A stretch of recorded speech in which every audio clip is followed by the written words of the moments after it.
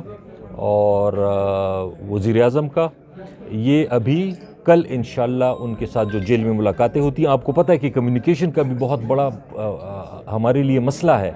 ہمارے کسی سیاسی لیڈر کو ان سے نہیں ملنے دیا جا رہا, صرف کچھ وکلاء ہیں وہ جاتے ہیں, یا ان کی بہنیں جاتی ہیں, یا ان کی بیگم صاحبہ جاتی ہیں, اس کے علاوہ تو کسی کو جانے نہیں دیا جا رہا. لیکن امید ہے انشاءاللہ